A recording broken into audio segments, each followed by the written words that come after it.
Tucson is a gorgeous place. We get to see mountains everywhere you look. It's a relatively lush desert. There's a lot of green here. There's a lot of plants and medicine. Saguaros, ocotillos, hummingbirds, beautiful hawks flying over us. And let's not forget about the sunlight, over 300 days of sun. It's a beautiful place to live, and to also raise a family,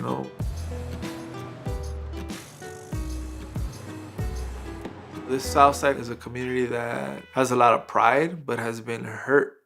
All of the manufacturing and industry is down here on this side. In terms of air and like breathing fresh quality air, we're at the bottom. You got a couple things going on here. If you understand like pollution in cities, you have a utility company, you also have the I-10 freeway. The I-10 freeway, this is a huge corridor. I mean, if you think about all the diesel emission along with the utility plant here, you can only imagine what the air quality is like in this area. It's horrible. My kid has a respiratory condition, and I know that there are tons of other kids in these neighborhoods that have breathing and respiratory issues. Is it related to their environment? Of course it is. I ask myself every day, I'm like, damn, is this the best neighborhood to be living in? Growing up in the city, and we kind of think that it's somebody else's job to worry about the environment. But today, with like climate change being in your face, you can't ignore it.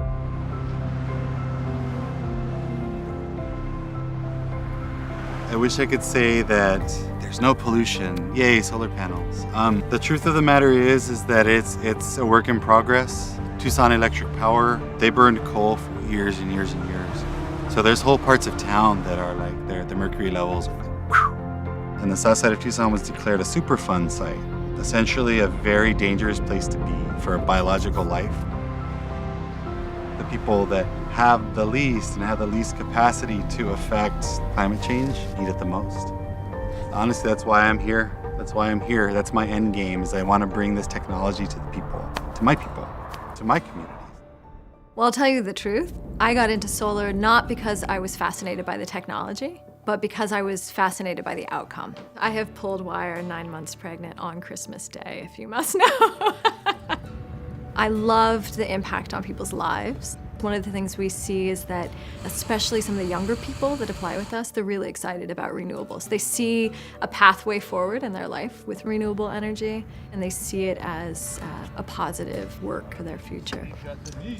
There are a lot of younger generations. I'm 27 years old, and I've been doing it since about 22, and I've seen guys on jobs as early as 18. As opposed to like a school to prison pipeline, I would like to have like school to solar pipelines, school to sustainable technology pipelines. I almost have an expectation that TFS creates a partnership with, say, like Changemakers. At Changemaker High School, we're pushing our students to become innovators and solution seekers and problem solvers. One of the 5 C's that Alex is going to be introducing is clean air and clean water for all Arizonans. When I think of Oscar Medina, I think of an educator. I think of a leader, someone who is a vanguard for our community. And by that, I'm referring to somebody who's willing to take up the fight and really promote enhancing the world around us as opposed to being destructive. We tell our students that they need to be ready for the future. And we know that climate change is here, it's not going away. And we just need to build communities that are more resilient.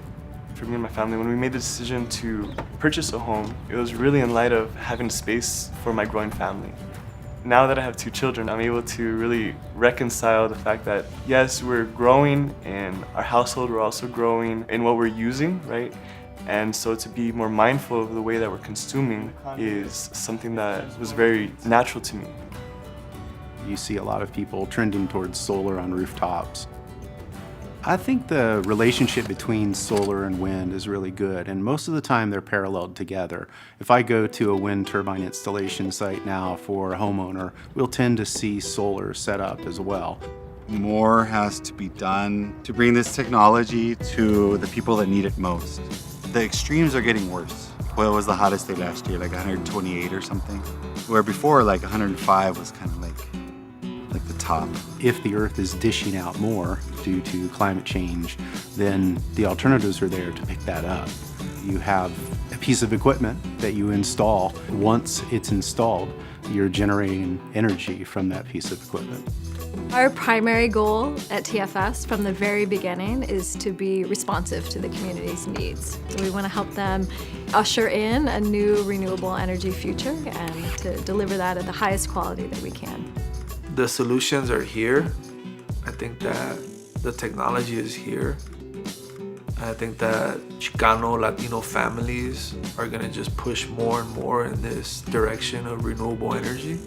And I think that the more we become educated about these old industries that are extracting, that are burning, that are hurting our families and our children, I think that it's common sense. Let's do what's healthy, let's do what's right, and I think that we'll be able to appreciate the Sonoran Desert better.